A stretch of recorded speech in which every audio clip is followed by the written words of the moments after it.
Hello guys, welcome back our YouTube channel. तो कैसे हो आप लोग? आज हम आपके लिए लेकर आए हैं एक और नई वीडियो, जिससे कि आप एक्सपेक्टेड पेपर कराने वाले हैं, संभावित पेपर।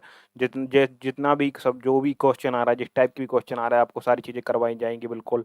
और अगर आप अभी आपका पेपर 22, 24, 25, 26 है, 27 में है, तो आपके लिए यह वीडियो बहुत ही महत्वपूर्ण है।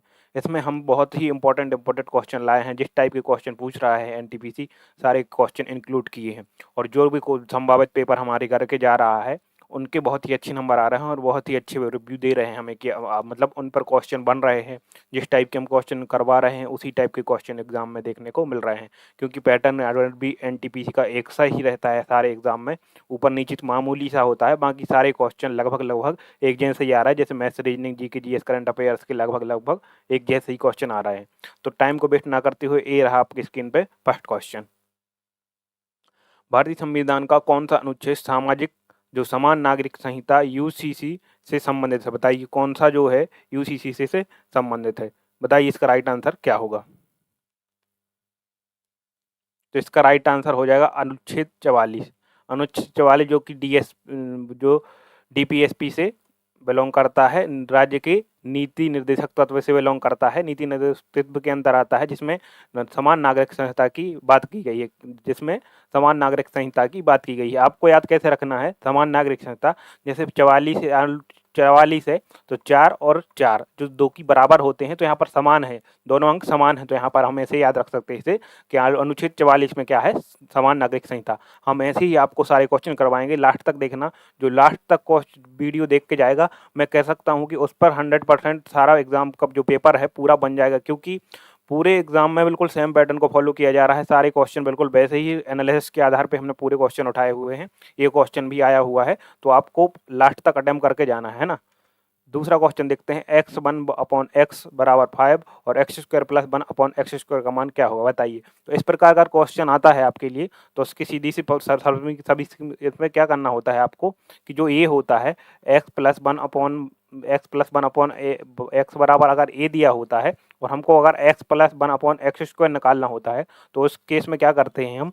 a² -2 कर देते हैं। क्या करते हैं? आपको याद रखना है, क्या करते हैं हम? a² -2 कर देते हैं। भाई लोग, अगर आप लोगों को पता नहीं है ये चीज़, तो a² -2 कर देते हैं। तो यहाँ पर 5 का स्क्वायर क्या होगा? 5 का स्क्वायर -2 कर देंगे, तो यहाँ पर राइट आंसर क्या हो जाएगा? 25 - 2 बराबर 23। 23 है वहाँ पर राइट आंसर हो जाएगा। तो यहाँ पर सी ऑप्शन हमारा सही हो जाएगा। तो यहाँ पर आप देख सकते हैं बहुत ही ईजी क्वेश्चन पूछे जा रहे हैं। लास्ट तक देखना, आपको क्वेश्चन सारे ईजी रहेंगे और आप आसानी से अपना जो पेपर आपका जब भी पेपर है आप कर पाएंगे। नेक्स्ट क्वेश्चन देखते हैं। आईपीएल 2025 का खिताब किस टीम ने जीता है? बताइए आईपीएल 2025 का खिताब किस टीम ने जीता है? आप लोगों ने अगर आईपीएल देखा होगा तो बताइए किस टीम ने जीता है। तो जो कोलकाता नाइट राइडर्स है, कोलकाता नाइट राइडर्स ने क्या जीता है? आईपीएल 2025 का खिताब जीता है। किसने जीता है? कोलकाता नाइट राइडर्स ने जीता है। ठीक है, राइट आंसर हो जाएगा सी। नेक्स्ट क्वेश्चन देखते हैं। श्रृंखला को पूरा करने श्रृंखला को पूरा करना है अपन को 7, 11, 19, 31। तो बताइए कौन सी श्रृंखला फॉलो हो रही है? तो इसमें पहले क्या ऐड हो रहा है यहाँ पर हम देखते हैं। यहाँ पर सबसे पहले इस टाइप क्वेश्चन आते हैं, तो इनका डिफरेंस करके देखते हैं। तो इनमें डिफरेंस कितने का है? 4 का डिफरेंस है। इनमें कितने का डिफरेंस है? 8 का डिफरेंस है। इनमें कितने का डिफरेंस है? बताइए कितने का डिफरेंस है? बताइए इसमें 12 का डिफरेंस है। तो इसमें कितने का डिफरेंस होगा? इसमें अगले वाले में किसमें 4, 8, 4 3 12 और ये हो गया 16। तो इसमें 16 का डिफरेंस होगा। तो 31 + 16 कितना होता है? बताइए। 40 और 1 47। तो राइट आंसर हो जाएगा हमारा 47। तो यहाँ पर हमारा 47 राइट आंसर हो जाएगा। नेक्स्ट क्वेश्चन देखते हैं। यहाँ पर हम पीतल किन दो धातुओं का मिश्रण है? बताइए पीतल किन दो धातुओं का मिश्रण है? बताइए राइट आंसर क्या हो जाएगा आपका? तो ये तांबा और जस्ता के मिश्रण से बनता है। किसके? तांबा और जस्ता के। तो यहाँ पर बी हमारा राइट आंसर हो जाएगा। बिल्कुल इजी क्वेश्चन आ रहा है, बिल्कुल इजी क्वेश्चन आ रहा है। ये क्वेश्चन भी 2 बार आपको पेपर में आ गया है, 2 बार पेपर में आ चुका है। नेक्स्ट क्वेश्चन देखते हैं। एक वस्तु को 720 रुपये में बेचने पर 20% का लाभ होता है, तो बताइए। अगर हम 720 में बेच रहे हैं, तो 720 बराबर कितना हो जाएगा हमारा? 120% के बराबर हो जाएगा 720। ठीक है, तो हमें निकालनी कितनी है? 100 रुपये की मूवल निकालनी है। ये कैसे किया मैंने? जैसे मैंने किया कि एक वस्तु मैंने 100 रुपये की ली और उसको मैंने 20% प्रॉफिट में यानी कि 120 में बेचा। तो ये वस्तु कितने में बेची है? 720 में। तो ये बराबर हो जाएगा 720 के। ठीक है, तो इस प्रकार से मैंने किया। इससे काट देंगे, 6 बार कटेगा, गुणा हो जाएगा, 600 आ जाएगा। ठीक है, तो आप इसको आसानी से कर पाएंगे कि 12 से काटेंगे इसको, 12 × 72, इसका 6 में गुणा हो जाएगा, तो यहाँ पर 600 आ जाएगा। ठीक है, तो राइट आंसर हमारा सी हो जाएगा। और जिसने अभी तक सब्सक्राइब नहीं किया सब्सक्राइब कर लो। अगर आपका पेपर आगे है तो हम इस प्रकार के आपको एक्सपेक्टेड पेपर लाता रहूँगा, जिससे कि आपका सिलेक्शन 100% हो जाएगा। नेक्स्ट क्वेश्चन देखते हैं, विटामिन सी का रासायनिक नाम क्या है? तो विटामिन सी का रासायनिक नाम क्या है? Ascorbic acid. यहाँ पर बात करें विटामिन ए का रासायनिक नाम रेटिनॉल हो जाएगा, विटामिन बी1 का रासायनिक नाम थायमिन हो जाएगा, और विटामिन डी का रासायनिक नाम कैल्सीफेरॉल हो जाएगा, और बात करें विटामिन ई का रासायनिक नाम जो है टोकोफेरॉल हो जाएगा। क्या हो जाएगा? टोकोफेरॉल। ठीक है, तो ये तो हमने एक अभी बायोलॉजी का भी क्लास ली थी, बायोलॉजी की अभी क्लास ली थी, बायोलॉजी की क्लास, तो उसको भी आपको देख के जाना है। बायोलॉजी क्लास नंबर 9 में हमने सारे पीवाईक्यू करवाए हैं, आरआरबी के जितने भी क्वेश्चन आए हैं, तो उसका एक क्वेश्चन है जो आपको इसमें आ गया है। ठीक है, रीजनिंग का एक क्वेश्चन है, पक्षी, पंख और मछली। पक्षी पंख की मदद से उड़ते हैं, तो जो मछली है किसकी मदद से तैरती है? तो गलफड़ों की मदद से सांस लेती है, पूंछ की मदद से सल्क, जो फिन्स होते हैं इनकी मदद से मछली तैर पाती है। क्या होती है? इनकी मदद से मछली तैर पाती है। तो फिन्स, सलक, सल्क ये सही आंसर हो जाएगा। तो यहाँ पर राइट आंसर हो जाएगा फिन्स। ठीक है, नेक्स्ट क्वेश्चन देखते हैं, 1924 के बेलगांव कांग्रेस अधिवेशन की अध्यक्षता किसने की थी? बताइए, जो बेलगांव अधिवेशन था इसकी अध्यक्षता किसने की थी? तो बेलगाम अधिवेशन की अध्यक्षता गांधी जी ने की थी। किसने की थी? गांधी जी ने की थी। कब की थी? 1924 में की थी। तो राइट आंसर हमारा हो जाएगा महात्मा गांधी। ये क्वेश्चन में थोड़ा सा एरर है। क्वेश्चन कुछ इस प्रकार से है, 12 + 12 + और 12 इस टाइप का कुछ क्वेश्चन है हमारा। तो इस टाइप का क्वेश्चन आता है अगर आपके लिए, तो इसके लिए आपको सीधा से याद रखना है कि जो भी यहाँ पर अंक रहेगा, जो भी आपको अंक रहा है उसको आपको इस प्रकार से डिवाइड करना है। किस प्रकार से करना है? n+1 के फॉर्म में डिवाइड करना। मतलब कि एक रहेगी, जैसे एक रहेगी n और एक रहेगी n, तो हम 4 को ऐसे किसको डिवाइड कर सकते हैं? 3 × 4 में कर सकते हैं। ठीक है, ये हमारा n के बराबर रहेगा और ये रहेगा n+1 के बराबर। ठीक है, तो इसमें जो भी बड़ी संख्या रहेगी वो हमारा आंसर होगी। तो यहाँ पर राइट आंसर हमारा, जैसे कि यहाँ पर एक और क्वेश्चन में दे देता हूँ आपके लिए, एक और क्वेश्चन दे देता हूँ। जैसे कि यहाँ पर 20 आता है, 20 + 20 और +20, इस प्रकार का अगर क्वेश्चन आपको देखने के लिए मिलता है तो आपके लिए उसको क्या करना है? 4 × 5 में आप डिवाइड करेंगे और 5 हमारा राइट आंसर हो जाएगा। ठीक है, तो इस प्रकार का आंसर आप लगा सकते हैं। कंप्यूटर में HTML का पूर्ण रूप क्या है? बताइए। तो कंप्यूटर का hyper text markup language, high text machine language, hyper text memory या हिडन टेक्स्ट। बताइए क्या है राइट आंसर इसका? तो इसका राइट आंसर हो जाएगा हाइपर टेक्स्ट मार्कअप लैंग्वेज।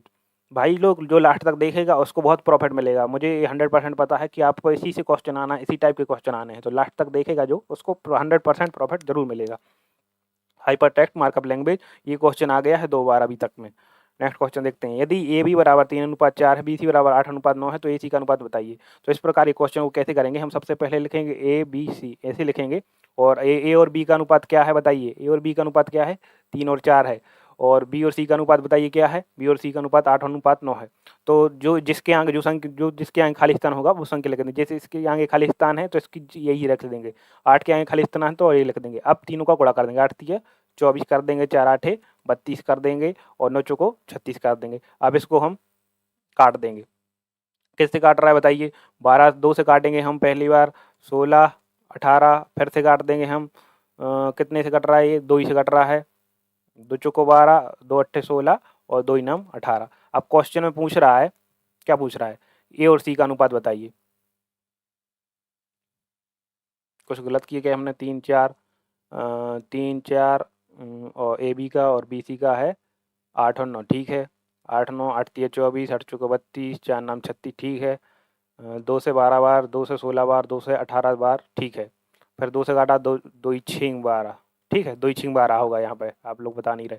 2 6 12, यहाँ पर 2 8 होगा यहाँ पर। ठीक है, तो अब ए और सी का अनुपात पूछ रहा है, तो A/C कर देंगे हम। A/C पूछ रहा है तो 6/9 आ जाएगा। ठीक है, 6/9, तो 2 फिर से काट जाएगा, 3 दूनी 6 और 3 3 9। तो राइट आंसर हमारा आ जाएगा 2:3। तो 2:3 कहाँ है हमारा आंसर? A/C का पूछा, 2:C आंसर हमारा सही हो जाएगा। नेक्स्ट क्वेश्चन देखते हैं, कोशिका का पावर हाउस किसे कहते हैं? बताइए। माइटोकॉन्ड्रिया को क्या कहा जाता है? कोशिका का पावर हाउस। प्रोटीन संश्लेषण कहाँ पे होता है? प्रोटीन संश्लेषण बताइए कहाँ पर होता है? ये क्वेश्चन भी हमने एक बार सेल वाली वीडियो है हमारी, जो हम PYQ करवाए थे, किसके? आरआरबी के हमने PYQ करवाए थे, जो सभी सेल के जो PYQ करवाए थे उसमें से आया है क्वेश्चन। तो हमारी सभी वीडियो में से क्वेश्चन आ रहा है, जो देख के जा रहा है उसको फायदा मिल रहा है। भाई हमने जो सेल के PYQ करवाए थे आपको एक वीडियो में, तो उसमें आप देख सकते हैं हमारी प्लेलिस्ट में, बायोलॉजी की प्रैक्टिस प्लेलिस्ट में, उसमें से एक क्वेश्चन आया है। तो यहाँ पर माइक्रो प्रोटीन लाइफ आत्महत्या की थैली कहा जाता है। तो ये चीज़ें हम जो बता दे रहे हैं आपको याद रखनी है। केंद्रक माइटोकॉन्ड्रिया का पावर हाउस कहा जाता है, ठीक है। केंद्रक एक प्रकार से नियंत्रण यूनिट है, नियंत्रण करता है सारी चीज़ों की केंद्र सेल की। तो आपको ये चीज़ें याद रखना ही, एक क्वेश्चन भी बन सकते हैं। नेक्स्ट क्वेश्चन, एक रेलगाड़ी 90 किलोमीटर प्रति घंटा की चाल 100 मीटर के लंबे प्लेटफॉर्म को 10 सेकंड में पार करती है। 100 मीटर प्लेटफॉर्म को 10 सेकंड में पार करती है, बताइए। तो अब इसमें क्या करेंगे बताइए, क्या सूत्र लगेगा इसमें। 90 किलोमीटर की चाल से 100 मीटर प्लेटफॉर्म को पार करती है। जो 90 किलोमीटर की चाल 90 है, तो इसको 90 से हम पहले बदलेंगे, इसको 90 किलोमीटर को मीटर प्रति सेकंड में। तो मीटर प्रति सेकंड में कैसे बदलते हैं क्वेश्चन को, 5/18 में गुणा करके। तो इसमें करेंगे, तो कैसे कैसे बढ़े बताइए। 9 दूनी 18, 9 धाम 90, 2 एकम 2, 2 पंजे 10, ठीक है। 18 पंचे 90 हो जाएगा, 18 पंचे 90 होता है सीधा। तो 25 मीटर प्रति सेकंड इसका राइट जो स्पीड आ जाएगी। अगर 25 मीटर प्रति सेकंड से 25 मीटर सेकंड से हम 10 सेकंड तक क्या करेंगे, तो क्या होगी, कुल दूरी कितनी चलेगी, कुल दूरी इसमें क्या आ जाएगी, ट्रेन की दूरी प्लस खुद की दूरी, मतलब कि प्लेटफॉर्म की दूरी। ऐसे ऐसे इस प्रकार से कर देते हैं हम इसको, ऐसे कर देते हैं। ये क्या बोल, इसको हम ऐसे कर देते हैं, रुक जाओ। तो ये तो हमारी स्पीड निकल गई। फिर इसके बाद क्या होता है कि प्लेटफॉर्म प्लस ट्रेन की दूरी, दूरी बटे समय, दूरी बटे समय बराबर क्या आ जाएगा, चाल आ जाएगा, ठीक है। दूरी बटे समय बराबर आ जाएगा, दूरी बटे समय अरे दूरी बटे समय बराबर क्या आ जाएगा, हमारी चाल आ जाएगी। ये कितनी, 25 मीटर प्रति सेकंड, ठीक है। तो अब इसके बाद क्या करना है, इसका मान रख दीजिए आप लोग, क्या है इसका, प्लेटफॉर्म का मान कितना है, 100 मीटर लंबी प्लेटफॉर्म। तो 100 प्लस टी आ जाएगा प्लस 10 बराबर 25।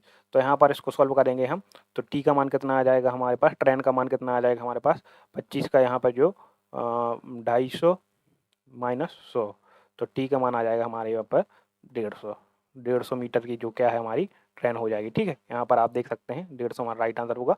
बहुत ईजी क्वेश्चन आ रहा है, इस प्रकार के आप क्वेश्चन कर सकते हैं। नेक्स्ट क्वेश्चन देखते हैं। रीजनिंग, यदि रीजनिंग का क्वेश्चन है, यदि एप्पल का कोड 5 है, एप्पल का कोड 5 है, तो सरकार का कोड क्या होगा। तो यहाँ पर एप्पल का कोड 5 है, 1 2 3 4 5, तो यहाँ पर 1 2 3 4 5, 5 अक्षरों का कोड 5 है। तो यहाँ पर कितने अक्षर हैं, 1 2 3 4 5 6 अक्षर हैं, तो इनका कोड क्या होगा, 6। बहुत ईजी क्वेश्चन, इसी प्रकार के क्वेश्चन पूछा जा रहा है भाई, लास्ट तक देखना, आप 100% क्वेश्चन करके आएंगे। भारत के नेपोलियन किसे कहा जाता है बताइए, भारत के नेपोलियन कहा जाता है समुद्रगुप्त को। कलिंग का युद्ध का जो अशोक ने, सांची का स्तूप किसने बनाया, अशोक ने बनवाया था। Sine square 30, cos square 30, ten 45 का मान, टेन 45 का मान बताइए कितना होगा, टेन 45 का मान कितना होगा। तो बताओ साइन 30 का मान कितना होता है, साइन 30 का मान होता है, बताइए बताइए बताइए, क्या कितना होता है, 1/2 होता है, 1/2 प्लस 1/2 का स्क्वायर प्लस कॉस 30 का मान कितना होता है, कॉस 30 का मान कितना होता है बताइए बताइए बताइए, √3/2 होता है क्या, कॉस 30 का मान कितना होता है भाई साहब। लेकिन इसके लिए हमें ये लगाना जरूरी नहीं है, ये लगाना जरूरी इसलिए नहीं है कि क्या होगा,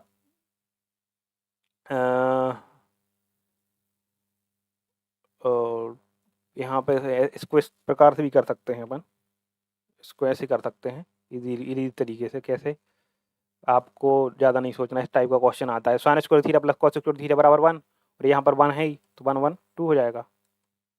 और वैसे भी करते तो वैसे भी आपका आंसर आ जाता, टेन 45 का मन बना जाता, और इन दोनों का वन बनाता, तो 1 1 कितना हो जाता, 2 हो जाता, ठीक है। नेक्स्ट क्वेश्चन देखते हैं। 1 जनवरी 2024 को सोमवार था, 1 जनवरी 2024 को सोमवार था, तो 31 दिसंबर 2024 को कौन सा दिन होगा बताइए, 31 दिसंबर 2024 को कौन सा दिन होगा बताइए।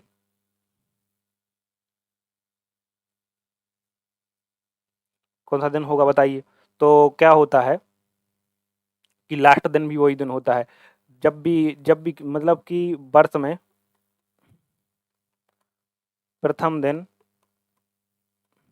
बराबर लास्ट दिन, लेकिन लेकिन जब क्या होगा, लीप वर्ष होगा अपना, क्या होगा, लीप वर्ष। लीप वर्ष में क्या होगा, एक दिन बढ़ जाएगा। लीप वर्ष में क्या होगा, एक दिन बढ़ जाएगा। तो बताइए इसका राइट आंसर क्या होगा, जल्दी से।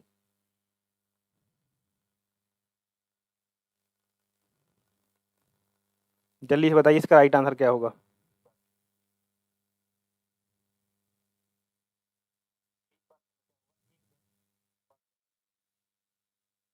तो इसका राइट आंसर हो जाएगा अपना मंगलवार, सोमवार का प्लस एक मंगलवार। ठीक है, नेक्स्ट क्वेश्चन देखते हैं।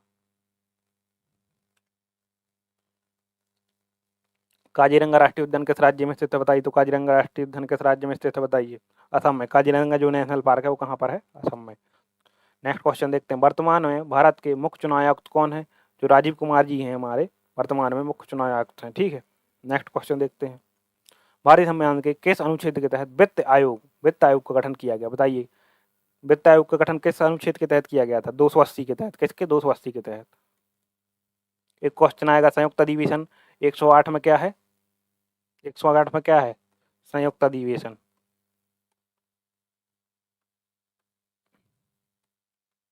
और बात करें 112 में क्या है, बजट है। तो आपको इस प्रकार से याद रखना है, क्वेश्चन पूछ रहा है। ए माइनस बी यहाँ पर है क्या है, ए स्क्वायर प्लस बी स्क्वायर का मान पूछा है। ठीक है, ए माइनस बी, तो यहाँ पर हमें सर्वसमीका याद होनी चाहिए। ए का सर्वसमीका है जो हमारी, ए का स्क्वायर प्लस बी का स्क्वायर बराबर ए का स्क्वायर प्लस बी का स्क्वायर माइनस 2 भी बहुत ही इजी क्वेश्चन है। तो यहाँ पर ए माइनस बी का मान रख दीजिए आप। ए माइनस बी का मान बताइए क्या रखिएगा आप, ए माइनस बी का मान 4 रखिएगा, उसका स्क्वायर हो जाएगा बराबर ए स्क्वायर बी स्क्वायर निकालना है हमें, और माइनस का 2, ए बी का मान कितना है यहाँ पर 21 रख देंगे, 21 दूनी 42 हो जाएगा। ठीक है, कितना हो जाएगा 42, 16, और ये 42 होके यहाँ पर आएगा 42 बराबर ए स्क्वायर प्लस बी स्क्वायर, कितना हो गया 58, राइट आंसर।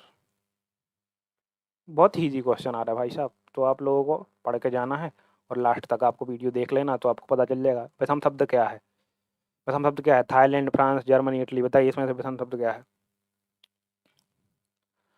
जो थाईलैंड है वो कहाँ पर है, एशिया में। बाकी सब कहाँ पर है, यूरोप में। बाकी सब कहाँ पर है, यूरोप में है। ठीक है, जो ये तीनों है यूरोप में, थाईलैंड कहाँ पे है, एशिया में। ठीक है, नेक्स्ट क्वेश्चन देखते हैं। ये थोड़े से ट्रिकी क्वेश्चन भी आ रहे हैं जो आपको पढ़ के जाना है।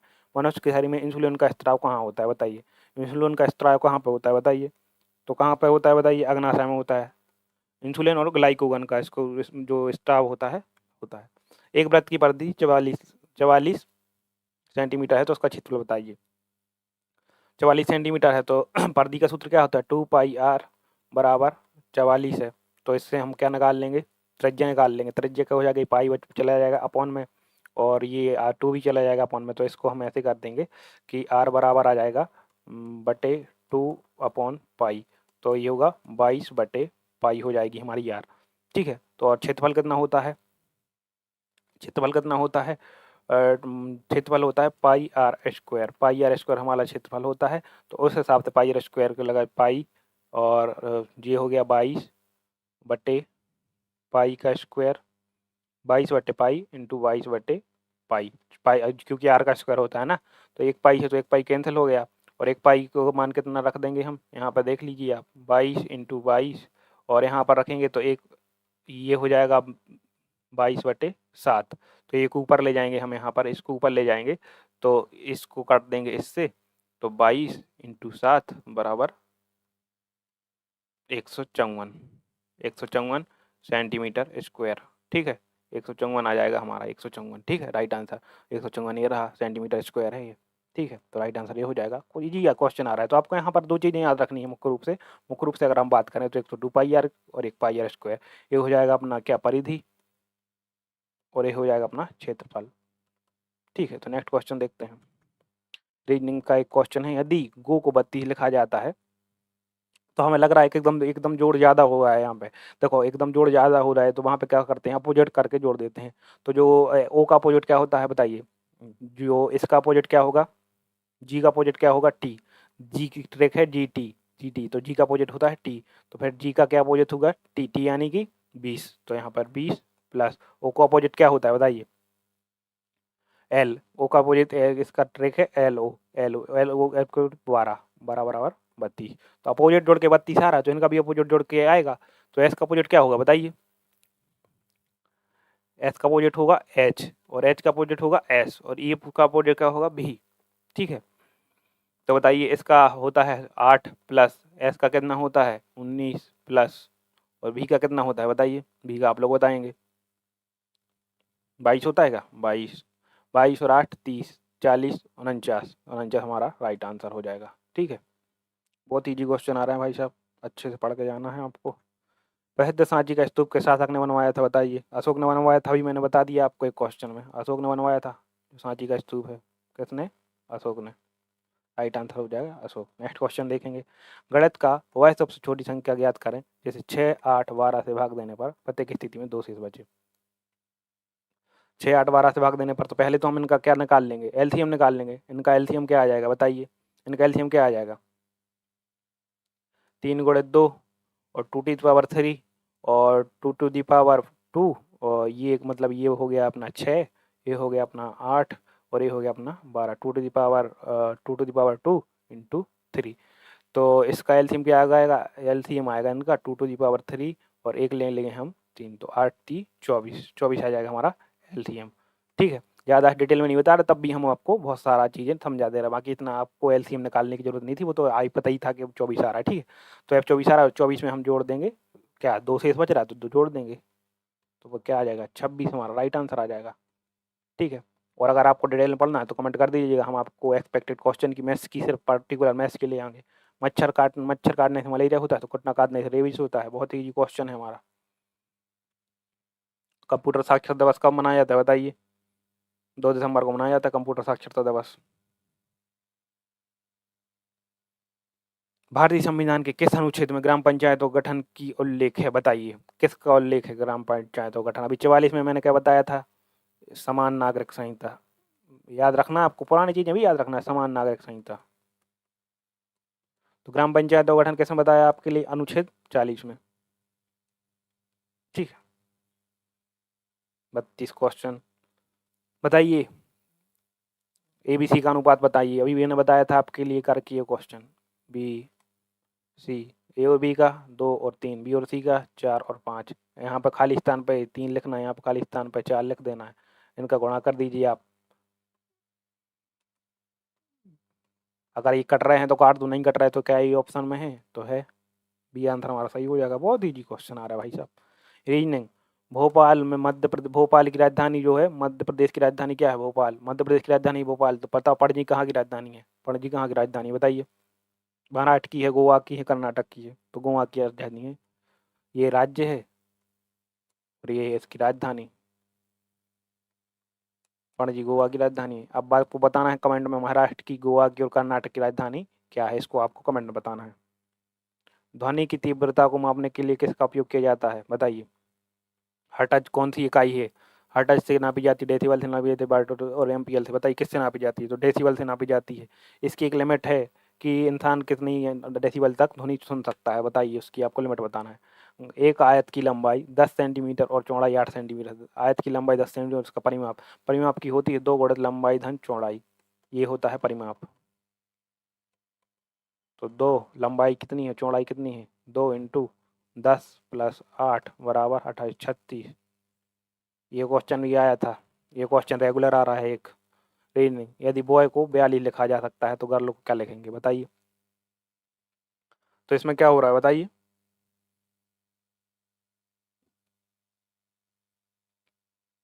तो इसमें योग हो रहा है, क्या हो रहा है, योग हो रहा है। बी का कितना है, बी का कितना है 2, ओ का कितना है 15, और बाई का कितना है, बाई कितना है बताइए 25, 25 5 30 10 40 बराबर 42, तो इसका भी योग होगा। तो जो जी का कितना है 7, आई का कितना है 9, आर का कितना है 18, और एल का कितना है 12, 12 18 12 30, 37, 37 के बाद 3 जोड़ेंगे 40, 40 और 6 46, तो राइट आंसर हमारा हो जाएगा 46। नेक्स्ट क्वेश्चन देखेंगे, भारत रत्न पुरस्कार प्राप्त करने वाले पहले भारतीय कौन थे बताइए। भारत रत्न पुरस्कार प्राप्त करने वाले सीवी रमन थे, कौन थे, CB, sorry sorry, Sarvepalli Radhakrishnan प्रथम भारत रत्न प्राप्त करने वाले थे। सीवी रमन की बात तो मैं वहाँ कर रहा हूँ, क्या बोलते हैं वो, नोबेल पुरस्कार। यहाँ पर सर्वप्रथम भारत रत्न कहा था सर्वपल्ली राधाकृष्णन जी को। ठीक है, नेक्स्ट क्वेश्चन, गणित किसी वस्तु को 500 में खरीद कर 600 में जाता है, तो 500 पे प्रॉफिट कितना हो रहा है बताइए। 500 पे खरीद रहा है, 100 600 में जा रहा है, 100 रुपये का प्रॉफिट हो रहा है। ठीक है, तो इसको इससे काट दिया इंटू 100, 20% का प्रॉफिट हो रहा है। बहुत ईजी क्वेश्चन आ रहा है भाई साहब। रीजनिंग श्रृंखला का पूरा करें। 2 से 4 बढ़ रहे, फिर 6 बढ़े, फिर इसके बाद 6 के बढ़े 8 बढ़े, प्लस 8 तो कितना आ गया 20, प्लस 10 तो आ गया 30, अब प्लस होगा 12 तो कितना आ जाएगा, प्लस होगा 12 तो कितना होगा 42। 42 है क्या ऑप्शन में? हाँ ये रहा, बी राइट आंसर हो जाएगा। सार्क का मुख्यालय कहाँ स्थित है बताइए। सार्क का मुख्यालय कहाँ है? जो सार्क का मुख्यालय है वो कहाँ पर स्थित है? काठमांडू में। कहाँ? काठमांडू, नेपाल। काठमांडू राजधानी है नेपाल की। तो यहाँ तक हमने टॉप 40 क्वेश्चन आपको बता दिए हैं। और अगर आपको और एक्सपेक्टेड पेपर चाहिए जिनके एग्ज़ाम अभी नहीं हुए तो बता देना, सभी के लिए इम्पोर्टेंट है एक परीक्षा। ठीक है, मिलते हैं अपनी अगली क्लास में। आपको चैनल को सब्सक्राइब करके ज़रूर जाना है ना। ठीक है गाइस, तो मिलते हैं अपनी अगली वीडियो में। जब तक के लिए पढ़ते रहें और आगे बढ़ते रहें, सिलेक्शन आपका 100% हो गया रहेगा। और अगर आपने अभी देखो जो क्वेश्चन आए हैं बायो में, ये बोल रहे हैं रुकना रुकना रुकना,